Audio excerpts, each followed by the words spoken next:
বন্ধুরা আমি দেখিয়ে দিচ্ছি। এখানে গ্রেট করে আমি বিট রেখেছি, গ্রেট করে গাজর রেখেছি, এখানে আছে আদা বাটা, রসুন বাটা, আর হলো গিয়া পনির দেবো একটু, কারি পাতা, কিশমিশ, কাজু, তারপর এখানে পেঁয়াজ কলি আছে, কাঁচা লঙ্কা কুচি আছে, আর ধনে পাতা, আর এখানে সাদা রাইস 100% সিদ্ধ করা আছে।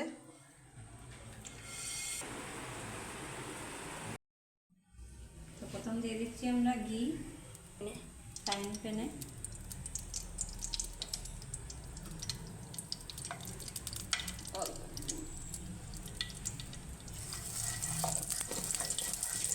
জিরা, আমি কাজু দিয়ে দিচ্ছি।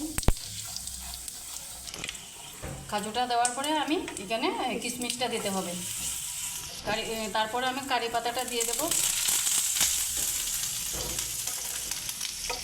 কাঁচা লঙ্কা কুচি, অনিয়ন স্প্রিং অনিয়নটা দিয়ে দিলাম। এবার রসুন বাটাটা দিয়ে দিলাম,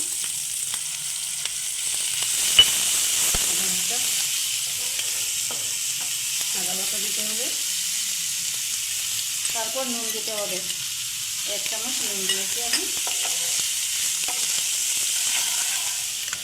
ধনে পাতাটা কি দিয়ে দেবো?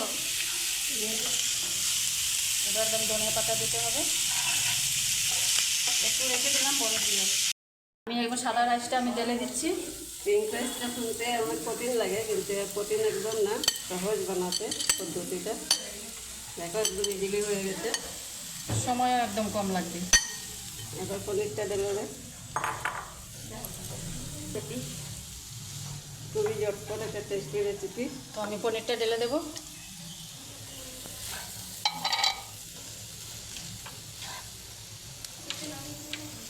চিনিটা লাগবে,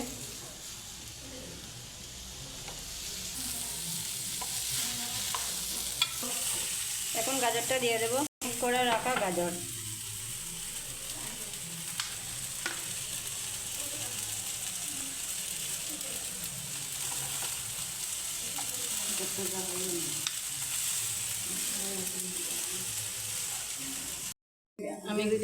আমি গ্রেট করে বিটটা রেখেছিলাম, আমি সেটা দিয়ে দিচ্ছি।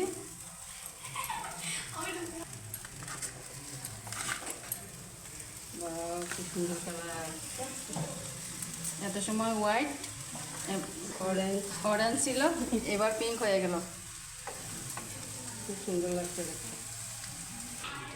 এবার আমি চিনিটা দিয়ে দিচ্ছি, চিনি দিতে হবে, তো চিনিটা দিয়ে দিলাম।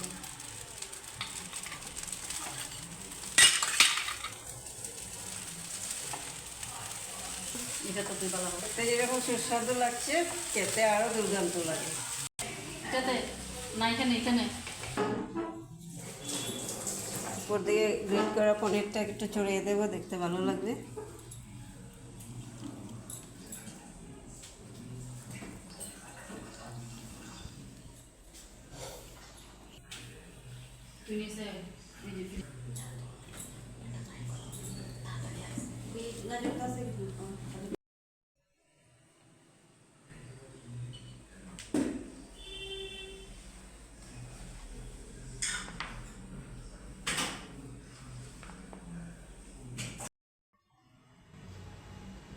তো খেয়ে দেখছি কিরকম হয়েছে। প্লেট প্লেট দিয়েছো, এত টেস্টি দেখতে। দারুণ হয়েছে গো। আমার মুখে কোনো শব্দ নেই বলার মতো। টেস্টটা এত দুর্দান্ত, একবার করে বানিয়ে ট্রাই করে দেখবেন বন্ধুরা, তারপর কমেন্ট করে বলবেন কিরকম হয়েছে। খুব অসাধারণ হয়েছে, দেখতে যেরকম সুন্দর, খেতে এরকম দুর্দান্ত। আজকের জন্য এতটুকুই, দেখা হচ্ছে আবার পরে নতুন একটা ভিডিও।